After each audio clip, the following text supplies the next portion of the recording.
Selamat pagi. Biar kita mau terus mengalami Tuhan di dalam hidup ini, saudara. Kenapa? Karena tanpa Tuhan kita akan lelah. Tanpa Tuhan kita akan menjadi capek, saudara. Tanpa Tuhan kita jalani hidup ini, kita tidak akan pernah kuat. Bangsa Israel mengalami, saudara, ketika mereka mengikut Tuhan, lalu mereka jatuh. Mereka mengalami lagi janji Tuhan, lalu mereka mengkhianati Tuhan lagi, mereka melakukan dosa. Sampai akhirnya Tuhan izinkan mereka ada di dalam pembuangan di Babel, saudara. Ketika mereka dalam pembuangan, mereka merasakan hidup yang tidak enak. Dulu mereka bisa menikmati kebebasan, dulu mereka bisa menikmati semua yang nyaman, tetapi ketika mereka dalam pembuangan, mereka hidup di bangsa yang lain dan mereka harus melakukan sesuatu yang bukan kehendak mereka. Coba kita berpikir, saudara, tidak enak. Dosa membuat manusia harus membayar lebih mahal.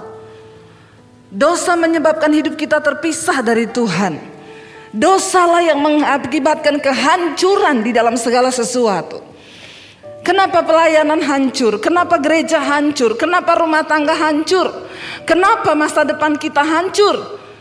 Itu yang menjadi penyebab kita tidak pernah mengalami janji Tuhan dan kemuliaannya. Cuma satu, akibat dosa. Bangsa Israel mengalami penghukuman Tuhan, murka Tuhan. Akhirnya mereka diizinkan ada dalam pembuangan di Babel. Karena mereka sudah menjauh dari Tuhan. Mereka melakukan kekejian di mata Tuhan, kenajisan, percabulan. Mereka membangun dewa-dewa yang bukan Tuhan lagi. Sehingga Tuhan murka dan mengizinkan mereka harus dibuang ke Babel. Di dalam tekanan yang begitu berat, saudara. Umat Allah yang disebut dengan keturunan Yakub ini, Israel, mereka berteriak kepada Tuhan. Bahkan mereka menganggap bahwa percuma mereka berharap lagi kepada Tuhan, sebab Tuhan sudah tidak lagi memperhatikan kehidupan mereka. Coba kita buka bersama Yesaya pasal 40, saudara. Yesaya pasalnya yang ke-40 kita akan lihat mulai dari ayat yang ke-26. Yesaya 40 ayat yang ke-27. Ayat yang ke-26 kita baca, saudara, ya. Arahkanlah matamu ke langit, Yesaya 40 ayat 26. Arahkanlah matamu ke langit dan lihatlah siapa yang menciptakan semua bintang itu dan menyuruh segenap tentara mereka keluar sambil memanggil nama mereka sekalian. Satupun tidak ada yang tidak hadir, oleh sebab Ia Maha Kuasa dan Maha Kuat. 27. Mengapakah engkau berkata demikian, hai Yakub, dan berkata begini, hai Israel, hidupku tersembunyi dari Tuhan dan hakku tidak diperhatikan Allahku. Di tengah masa pembuangan akibat dosa, ya, Yakub, Israel berteriak dan berkata, Tuhan itu tidak melihat hidupku lagi, sudah tersembunyi aku. Bahkan dia berkata di sana apa? Tuhan tidak memperhatikan lagi hakku. Itulah manusia, saudara. Waktu dia hidup berbuat dosa seenaknya, semaunya dia lakukan. Tapi ketika dosa, akibat dosa membawa hidup kita di dalam keterpurukan, kesengsaraan, baru dia bilang apa? Tuhan itu tidak lagi memperhatikanku. Bahkan hakku tidak dibela lagi oleh Tuhan. Kita pintar kalau menuntut hak dari Tuhan. Itu manusia. Kita gampang kalau meminta Tuhan menolong kita, menjawab persoalan kita. Kita menuntut Tuhan, katanya Tuhan berjanji begini, tapi kenapa saya tidak mengalami begini? Itulah kita manusia. Yakub berkata di dalam pembuangan, di dalam rasa tertekan, dia bilang apa? Tuhan tidak lagi melihatku. Hidupku sudah tersembunyi. Allah gak maha melihat, Allah gak maha tahu. Bahkan hakku tidak lagi diperhitungkan Tuhan. Dia berkata di sana, hakku tidak diperhatikan Allah. Tuhan bilang, engkau lihat siapa yang menciptakan langit, bumi, bintang, matahari. Aku yang memerintahkan semua bintang keluar. Mereka tidak ada satupun yang tidak hadir ketika Tuhan memanggil tentara-tentara itu. Mengapakah engkau berkata demikian Yakub, dan berkata begini, hidupku tersembunyi dari Tuhan dan hakku tidak lagi diperhatikannya. Saudara, jangan pernah berkata bahwa Tuhan tidak memperhatikan hidupmu. Jangan pernah berpikir bahwa Dia tidak melihat kita. Lalu ayat yang ke-28 di sana dikatakan, tidakkah kau tahu? Ayat 28. Tidakkah kau tahu dan tidakkah kau dengar? Tuhan ialah apa? Allah kekal yang menciptakan bumi dari ujung ke ujung. Ia tidak menjadi lelah dan tidak menjadi lesu, tidak terduga pengertiannya. Kenapa kita harus menyembah Tuhan? Kenapa kita harus mendekatkan diri kita dengan Tuhan? Yang pertama, karena Tuhan yang menciptakan kita, saudara. Amin. Kalau kita tahu Dia yang menciptakan kita, alangkah naifnya kalau seorang itu tidak mendekatkan diri dengan Tuhan. Tuhan yang pegang semua rencana atas hidup kita. Bahkan blueprint hidup kita, rencana kita ke depan, itu ada di dalam tangan Tuhan. Kenapa kita harus mencari Tuhan? Kenapa kita harus menyembah Tuhan? Percaya kepada Dia. Karena kita ini ciptaannya. Ayat yang ke-29 dikatakan, Dia memberi kekuatan kepada yang lelah dan menambah semangat kepada yang tidak berdaya. Orang-orang muda menjadi lelah dan lesu, dan teruna-teruna jatuh tersandung. 31 baca sama-sama. Tetapi orang-orang yang menanti-nantikan Tuhan mendapat kekuatan baru. Mereka seumpama raja wali yang naik terbang dengan kekuatan sayapnya.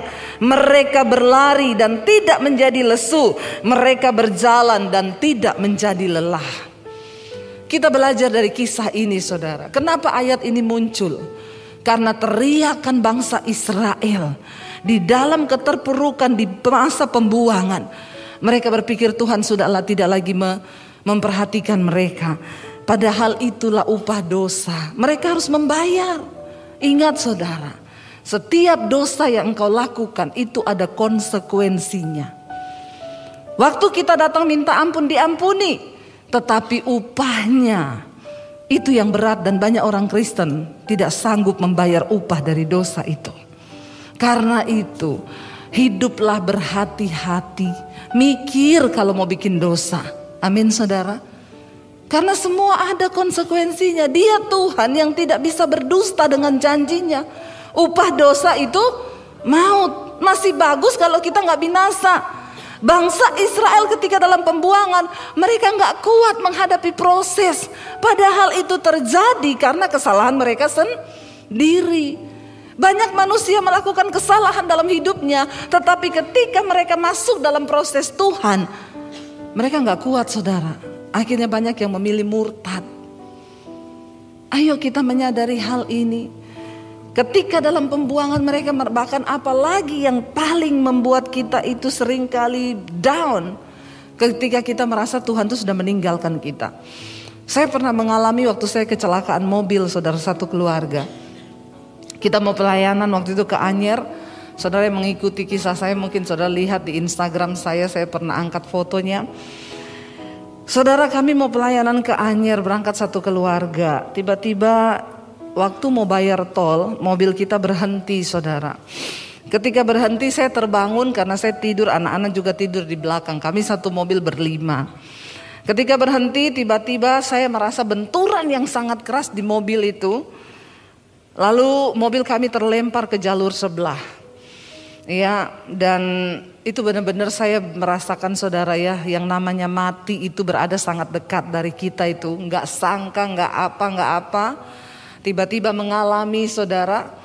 Ya, di situ saya baru merasa bahwa kematian itu berjarak hanya beberapa detik dari hidup kita. Bahkan 5 menit ke depan kita enggak tahu hidup ini apa yang mau terjadi kan. Itu saya merasa mobil itu tiba-tiba benturan keras, di situ sudah kesadaran saya udah hilang saudara.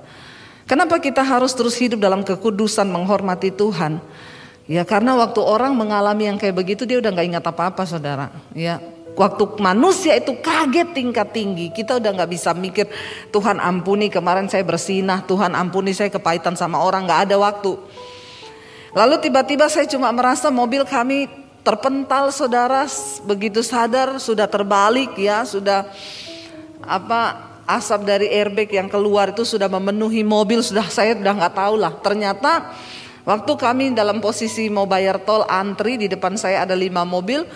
Jadi ada mobil melaju kencang dari belakang kami dan itu posisinya waktu itu menurun saudara, menurun dan berbelok gini. Itu di Cilegon mau ke Anyer. Mobil bus laju prima, lajunya benar-benar prima. Itu waktu itu dia ternyata remnya blong. Jadi mobil itu pas di belakang saya, bus itu tinggi sekali saudara. Bahkan mungkin mobil kita hanya seukuran bannya ya. Itu dia hantam mobil saya saudara ya, benar-benar mobil yang pertama dihajar tuh mobil kita. Tapi untung suami saya diberi, saya yakin itu Tuhan lah, diberi hikmat, dia banting setir ke kanan. Jadi mobil kami keluar dari jalur itu dan terbalik ke sebelah sana. Tetapi itu saya tidak bayangkan kalau kita tidak terlempar ke kanan. Itu penyok di antara mobil depan dan juga bus itu, kita benar-benar mati satu keluarga. Mobil kita terlempar tapi belakang mobil saya tuh hancur sampai hampir ke depan. Anak saya di belakang tidur melintang. Ya, waktu kejadian itu saya bingung saudara. Jadi dari kursi belakang sampai bagian tengah itu remuk, sampai benar-benar remuk. Saya bingung waktu itu, anak saya yang paling kecil yang tidur di belakang waktu itu sudah di pangkuan saya di depan. Lalu akhirnya saya buka pintu mobil sambil berusaha keluar saudara. Ya panggil orang minta tolong, gak ada yang mau nolong karena mereka bilang itu mobil mau meledak, ada asap, padahal itu airbagnya yang keluar saudara. Ya jadi saya keluarin anak saya satu-satu. Ya dan puji Tuhan itu mobil menurut asuransi hancur 80%. Tapi kami tidak ada satu luka pun, satu keluarga. Itu Tuhan saudara, itu Tuhan. Dan waktu itu saudara ya oke, saya merasa pembelaan Tuhan. Sampai waktu itu polisi datang saudara, saya sudah dibawa, ada satu mobil Pajero, orang bilang bawa ke rumah sakit dulu lah, nanti dicek ada apa-apa. Jadi saya sama anak-anak kita sudah pergi, suami saya yang tinggal di situ ngambil barang-barang dari mobil. Ada polisi datang, dia bilang sama suami saya, aduh pak ya, untung bapak sendiri. Kalau bapak bawa keluarga tadi ini pasti ada yang meninggal, lihat keadaan mobil seperti ini. Suami saya bilang kami berlima pak, polisinya bilang astagfirullah. Terus yang mana pak, siapa aja, istri, anak saya 3. Oh iya, terus mereka mana sekarang? Lagi dibawa ke rumah sakit. Lalu polisinya ngelus-ngelus suami saya, ikhtifar ya pak ya, namanya musibah kita nggak tahu, bapak ikhtifar. Suami saya bilang iya pak, haleluya. Terus dia tanya, terus gimana pak, tadi istri anak parah ya, ada yang pasti parah yang di sini. Suami saya bilang puji Tuhan pak, nggak ada apa-apa, nggak ada luka satupun. Polisi bilang, hah iya, Dia bilang subhanallah. Suami saya bilang haleluya, ya iya pak puji Tuhan. Dia bilang di tempat ini sering sekali orang kecelakaan, yang kemarin tuh mobilnya nggak apa-apa, suami istri mati di situ. Jadi setannya mau mencobai. Kami satu keluarga pergi, kita berdoa dalam nama Yesus segala roh maut, roh kecelakaan. Tapi ya memang belum waktunya mati kan saudara. Ya kalau belum waktunya mati ya enggak mati. Pokoknya tapi siap-siap aja kan. Siapa tahu Tuhan panggil nanti 5 menit atau 10 menit ke depan, kita nggak ada yang tahu kan. Sekali lagi kalau saya ngomong mati begini jangan melirik sama yang rambut putih. Ya kalau saudara bilang kayaknya dia duluan nih. Belum tentu yang rambut putih yang mati duluan. Iya, bisa jadi yang sebelah kanan saudara besok sudah nggak ada. Coba lihat sebelah kananmu, bisa jadi besok udah nggak ada. Lihat sebelah kirimu, bisa jadi dia sebentar malam. Ya, jadi yang namanya mati itu bisa tenang. Akhirnya ketika kami mengalami kecelakaan, ini poinnya saudara. Mobil hancur 80%. Yang sangat menyakitkan itu ada orang-orang yang WA ke saya, Bu, introspeksi diri. Ibu itu hamba Tuhan. Rancangan Tuhan bukan rancangan kecelakaan.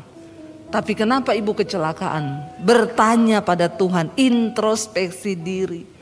Dalam hati saya, lu gak usah ngirimi gitu juga saya introspeksi keles. Iya gak saudara? Lu kita ini ngalami apa itu langsung kan. Kalau orang yang ada Roh Kudus langsung, Tuhan saya salah apa ya? Dan yang lebih menyakitkan, Waktu itu saya tanya, Tuhan saya dosa apa sampai Tuhan izinkan kami kecelakaan sebegini. Ini hampir mati loh. Ini benar-benar nyawa loh Tuhan. Yang bikin saya down saudara, kalau saya lagi selingkuh misalnya ya. Kalau saya lagi selingkuh terus tabrakan, Tuhan ampuni, ini pasti karena saya selingkuh. Kan lebih enak gitu ya, kita tahu kan. Masalahnya saya tidak mendapati sesuatu yang bikin Tuhan tuh murka. Ngerti gak saudara? Kalau saya lagi selingkuh, Tuhan pasti ini karena saya selingkuh nih, makanya Tuhan izinkan gini, tobat, kapok lu. Kan harusnya begitu. Masalahnya suami saya juga bilang, kita introspeksi, suami saya bilang, tadi malam itu padahal aku nyembah Tuhan loh sampai jam 2 nangis-nangis. Coba saya juga bilang, iya kita nih kenapa Tuhan? Disitulah perasaan iblis menuduh Tuhan tuh ninggalin kita. Dan itu perasaan yang paling mematikan ketika kita merasa Tuhan tuh meninggalkan kita. Ini yang dialami oleh Yakub bangsa Israel ketika mereka dalam pembuangan. Dia bilang hidupku ini sudah tersembunyi. Tuhan udah gak lihat apa yang aku alami. Dia juga sudah tidak memperhatikan hak-hakku. Jadi untuk apa lagi aku mengharapkan dia? Sudah tidak ada gunanya. Apakah engkau sedang ada dalam titik itu hari ini saudara dan berkata tidak ada gunanya lagi? Tuhan udah nggak perhatikan sama saya. Mungkin engkau sedang ada dalam titik itu hari ini. Dan engkau berkata, iya Bu, itu saya. Rasanya untuk mencari Tuhan sudah tidak mungkin. Melihat keadaan yang buram di depan saya, apa yang mau saya lakukan lagi? Dengar baik saudara. Ingat, yang pertama ingat, kita ini ciptaan Tuhan. Dia yang berkuasa atas hidup kita. Bahkan atas kematian kita. Saya kemarin seorang ibu telepon saya. Dia bilang, Bu, saya itu baru mengalami Tuhan secara pribadi benar-benar. Selama ini kita bisa gampang berkata hidupku milikmu. Semua yang ada dalam hidupku ini milikmu. Itu yang sering kita perkatakan. Tapi ketika Tuhan memberikan ujian tuh gak gampang Bu. Tiba-tiba denyut jantung saya naik Bu. Dia bilang ya, sampai 200 apa berapa saudara. Jadi saya periksa ke dokter, nyut-nyut jantungnya. Dokter bilang ini korslet, kelistrikan jantungnya korslet. Bayangkan saudara, kalau korslet listrik rumah masih bisa diperbaiki lah. Kalau jantungnya kelistrikannya korslet. Ya makanya saya sering bilang kan, ingat. Apa yang membuat jantung berdebar dengan cepat? Bukan cuma faktor makanan. Karena dua hal yang membuat jantung berdetak dengan cepat. Yang pertama jatuh cinta, yang kedua jatuh tempo. Ya, jatuh cinta sama jatuh tempo mirip itu saudara. Kalau udah mau tanggal jatuh tempo, jantung kita berpacu cepat. Makanya jangan banyak-banyak cicilan. Amin. Itu yang menyebabkan orang mati mendadak. Ya, kurang-kurangilah beban cicilan saudara. Hidup apa adanya saja.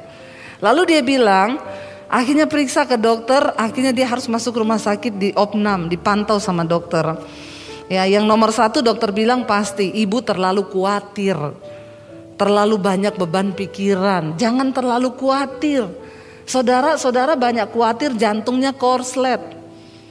Lebih daripada khawatir lebih baik nyanyi, amin. Gak usah terlalu banyak khawatir ya. Nanti cepat ketemu Bapa di sorga. Tapi luar biasa juga sih ya. Ada yang udah kepengen ketemu Bapa di sorga? Ya belum ya. Kenapa Bu? Belum selesai atau masih takut? Ya kita percayalah ya. Kalau sudah waktunya puji Tuhan, haleluya. Tapi kalau belum ya puji Tuhan juga. Kita masih ada waktu untuk berdampak di dalam dunia ini. Lalu dia bilang, waktu saya itu di rumah sakit Bu, nggak turun-turun dan jantungnya itu berpacunya cepat terus. Bahkan tekanan darah saya mulai drop. Saya udah bingung. Disitulah saya mulai berserah. Saya bilang, Tuhan, saya menyerahkan hidup saya Tuhan. Kalau saya mati sekarang saya siap. Tapi bagaimana anak saya, bagaimana suami saya, siapa yang urus? Di situ dia bilang, saya tuh dengar Tuhan tuh ngomong gini. Bahkan anakmu, suamimu itu bukan urusanmu. Mereka itu milikku. Kamu bilang berserah, tapi kamu belum berserah. Kenapa kamu pikir anak dan suamimu itu urusanku? Ini loh seringkali yang membuat kita ini saudara jadi banyak sakit, banyak mau mati, terutama orang tua nih. Ya, kita tuh lebih sering mengkhawatirkan, mikirin anak, sudah berumah tangga dipikirin terus. Semua akan berproses pribadi-pribadi. Biarkan, kita cuma cukup mendoakan anak kita nanti akan diproses Tuhan pribadi-pribadi. Gak usah kita yang jadi Tuhan buat mereka, amin. Ada orang tua yang suka jadi Tuhan, anaknya utang dia yang bayar. Tidak usah angkat tangan. Saya tahu banyak. Akhirnya dia yang stres. Anaknya ada masalah dia campuri. Ya, kapan anakmu menjadi dewasa dan mencari Tuhan secara pribadi? Kalau engkau terus menjadi Tuhan buat anakmu, biarkan Tuhan. Bagian kita tuh cuma berdoa. Lalu ibu itu bilang, saya baru menyadari Bu di situ Tuhan bicara. Anakmu dan suamimu itu bukan urusanmu, mereka milikku. Kalau kamu berserah, berserah aja. Jangan bilang aku serahkan nyawaku Tuhan, nyawaku milikmu. Tapi bagaimana suami dan anakku? Emang kamu lebih pintar mengurus kehidupan mereka? Di situ dia bilang, saya bertobat Bu. Saya baru tahu arti dari semua itu milik Tuhan ketika saya udah rasa mau mati itu. Terus Tuhan ngomong begitu. Akhirnya saya bilang, oke Tuhan, aku serahkan semuanya. Suami, anakku, kalau sudah waktunya aku mati sekarang, aku berserah. Tapi ternyata dia gak jadi mati. Karena Tuhan memang masih, dia bilang, saya cuma dapat Bu 1 poin di situ tentang semua milik Tuhan. Jadi kita ini ternyata benar-benar gak punya hak. Ketika saya merasa Tuhan meninggalkan saya, saudara, saya udah gak mau berdoa. Kira-kira seperti yang dialami Yakub ini, untuk apa saya cari Tuhan? Tuhan bikin kita malu, kecelakaan begini, semua orang bilang introspeksi diri, hamba Tuhan kok kecelakaan. Padahal Alkitab bilang rancanganku bukan rancangan kecelakaan. Di situ saya terpuruk, saya terpukul saudara, tapi saya akhirnya dipulihkan Tuhan. Karena memang hari-hari itu saya disuruh Tuhan baca kitab Ayub. Pertama rumah kami kemalingan. Ada maling masuk. Dicuri semua saudara. Barang-barang elektronik, HP, laptop dicuri.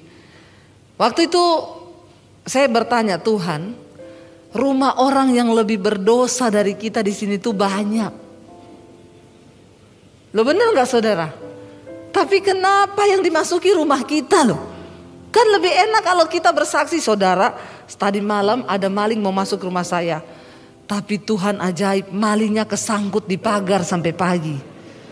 Itu kayaknya lebih enak kan untuk kita dengarkan.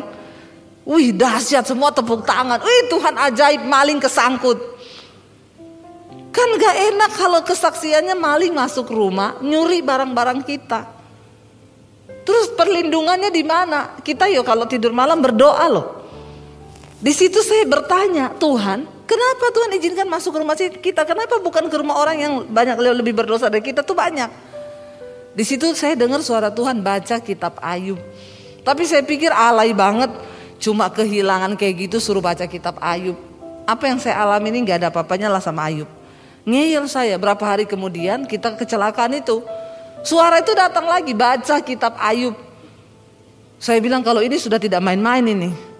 Kita hampir mati satu keluarga nih, hampir nyawa ini benar. Akhirnya saya baca. Baru di situ saya bisa mengkhotbahkan kitab Ayub itu luar biasa. Dari khotbah saya itu orang-orang semua baru mengerti saudara tentang penderitaan yang paling mematikan. Karena di sana Ayub sempat berkata, percuma aku ikut engkau. Lebih mujur orang-orang yang tidak takut Tuhan. Mereka gendut, nasibnya baik-baik, tidak ada penyakit. Aku ini yang sudah hidup kudus, menjaga kekudusanku untuk apa? Buktinya juga aku mengalami lebih parah daripada orang-orang yang tidak mengenal engkau. Di situ firman Tuhan datang saudara. Lihat sahabatnya berkata, Ayub, engkau hidup kudus, engkau hidup benar. Tuhan tidak untung. Tuhan tidak untung. Dia enggak tambah mulia dengan kekudusanmu. Kalau engkau hidup benar, engkau hidup kudus, engkaulah yang untung. Karena apa yang kau tabur itu akan engkau tuai. Sebaliknya kalau engkau memilih hidup berdosa, sorry, Tuhan juga enggak rugi. Silakan kalau ada di antara saudara yang memilih untuk hidup berdosa, silakan. Tuhan tidak pernah dirugikan dan kemuliaannya tidak akan pernah berkurang ketika manusia memilih untuk hidup dalam dosa. Tapi engkaulah yang akan merasakan akibatnya. Karena apa yang engkau tabur itu akan engkau tuai, kebinasaan kekal. Di situ saya menangis dan meneteskan air mata. Saya juga bertanya, kenapa Tuhan? Kenapa Tuhan? Saya bilang, ampuni saya Tuhan. Saya tahu semuanya mendatangkan kebaikan. Akhirnya mobil saya digantikan saudara. Waktu itu Honda Freed diganti Innova yang terbaru. Yang tadi ngomong introspeksi diri itu, WA. Bu, ternyata ajaib ya Tuhan. Ibu kecelakaan karena Tuhan mau ganti mobil yang lebih bagus ya. Saya bilang, ibu mau ganti Mercy? Saya doakan masuk di bawah kontainer. Itu orang Kristen picik saudara.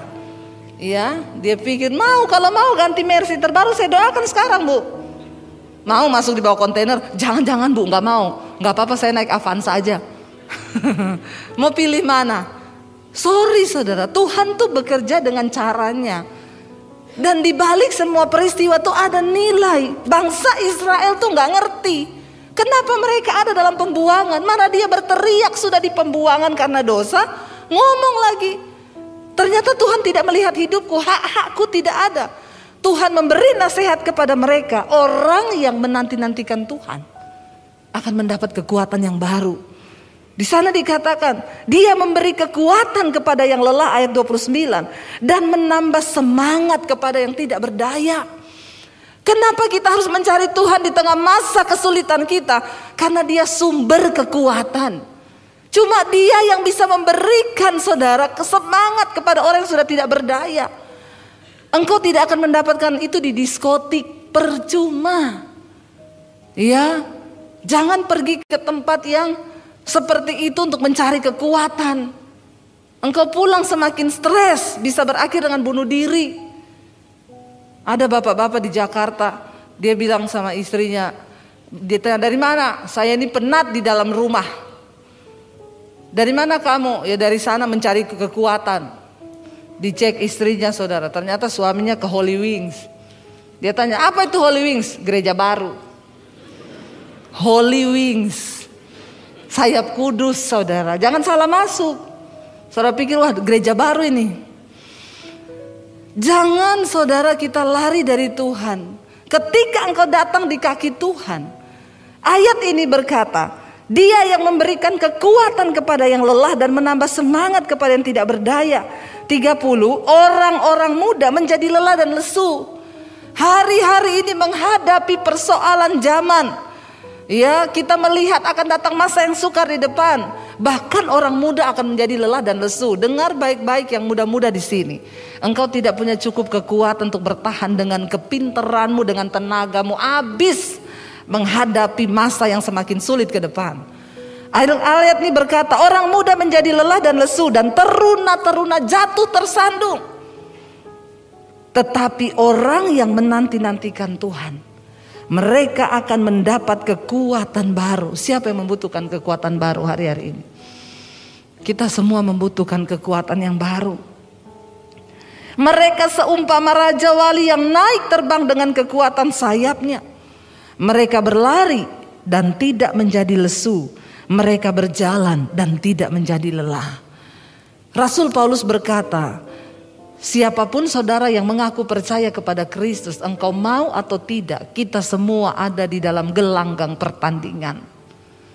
Karena itu Rasul Paulus bilang, berlarilah begitu rupa supaya engkau memperoleh mahkota itu, yaitu kehidupan yang kekal. Tapi apakah kita bisa berlari saudara? Dengan semua persoalan hidup yang sedang kita hadapi, dengan tantangan yang begitu berat, banyak orang mulai menjadi lelah. Banyak orang mulai menjadi capek. Lalu dia menyerah di tengah jalan.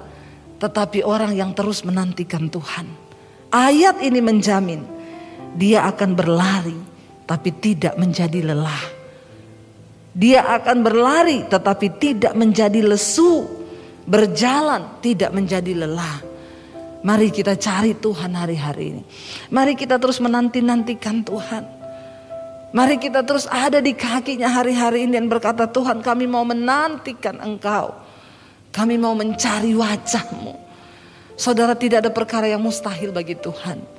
Dia sanggup memberikan jaminan atas kehidupan kita, saudara. Dia mampu, asalkan kita mau sungguh-sungguh datang tersungkur di kakinya.